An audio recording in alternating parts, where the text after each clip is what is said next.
Now, what possibly could mean when we say that we shall be saved? Well, again, if we are talking about the same thing, we have hopeless confusion. But if we are talking about something different, then it makes sense. I think we ought to look at a passage too. Let's look at Romans chapter 13 in verse 11. Romans chapter 13 in verse 11. Now here's Paul states in verse 11 of Romans chapter 13, and that, knowing the time, that now it is high time to awake out of sleep. For now is our salvation nearer than when we believe. Our salvation is nearer than when we believe. It sounds as if Paul doesn't really have this salvation yet. And yet he's the same person who said, "For by grace have you been saved." And he's the one who says that the preaching of the cross is to them that perish foolishness, but unto us who are being saved, it is the power of God. But he also says, our salvation is nearer than when we believe.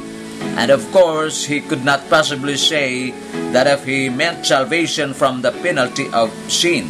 So, he must mean something else, and of course, he does, as we know from his other teaching. He has referenced, of course, to salvation from the presence of sin. When we have been saved, we still have our old nature, and so sin is present in us, even though we are delivered from the penalty of sin. We are progressively, by being delivered from the power of sin, by the work of the Holy Spirit within us, through the Word of God. That's why you are here tonight. You are here today. You are here listening through Facebook and YouTube.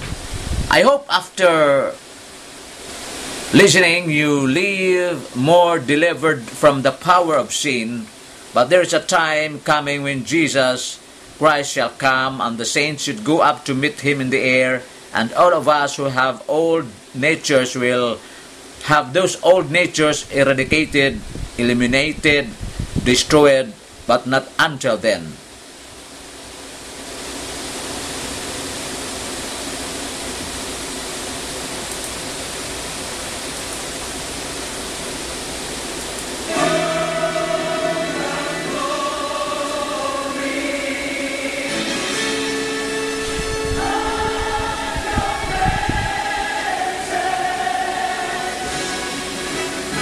Then we shall be delivered from the presence of sin.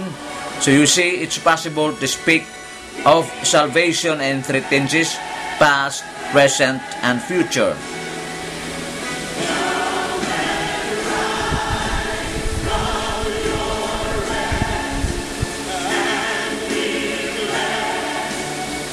I usually teach them right at the first part of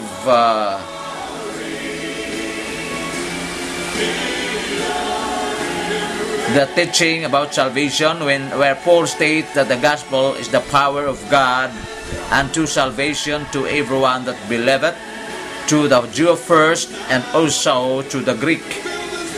It concerns Bishop Westcott, who was an evangelical Anglican bishop in England, and Westcott was a man who was a genuine Christian who loved the Lord and loved the things of the Lord. And one day he was walking on the streets of one of the cities in England, and he saw an old-fashioned Salvation Army meeting in which the workers gathered sang hymns. And then one of them gave a testimony or preached from the Word. And at the conclusion of the meeting, having gathered a crowd by the singing and by the preaching, the workers would move out among the audience and seek to make contact to lead some to the Lord. And so a little lassie saw the bishop standing over with his bishop's attire on, and thought, there's a good fish for me to land, Bishop. And so when the meeting was over, she went up to Bishop Westcott and she said, "Sir." Now Westcott was one of the greatest of the Greek scholars. She said, "Sir, are you saved?" And he said, "Young lady, what do you mean? Do you mean Isutain, Sisusmai, Sosomei, or Sotesumai?" And of course, she was utterly dumbfounded by what he said. And then he went on with a smile to point out to her that the doctrine of salvation had three tenses. And that if she meant, had he been saved or has he been saved, Isutain or Sisumai, yes, he had been saved from the penalty of sin. If she meant Sosomai, well, he could not really say that he was completely saved. That process was going on. And if she meant Sotesumai, future, well, then he was not saved at all yet because his salvation was still off. It was nearer than when he believed, and it was coming, but it was not there yet. So now to sum up what I've been trying to say. The term soteriology then refers to deliverance. Basically, it is a deliverance that may be physical or spiritual. But when we talk about the doctrine of salvation, theologically, we are primarily talking about the spiritual deliverance. For that is the important thing, spiritual deliverance. And not only is that deliverance a deliverance from something, but it also a deliverance unto something. So we are taken out of the old life and we are placed in the new life, as Moses said concerning the children of Israel.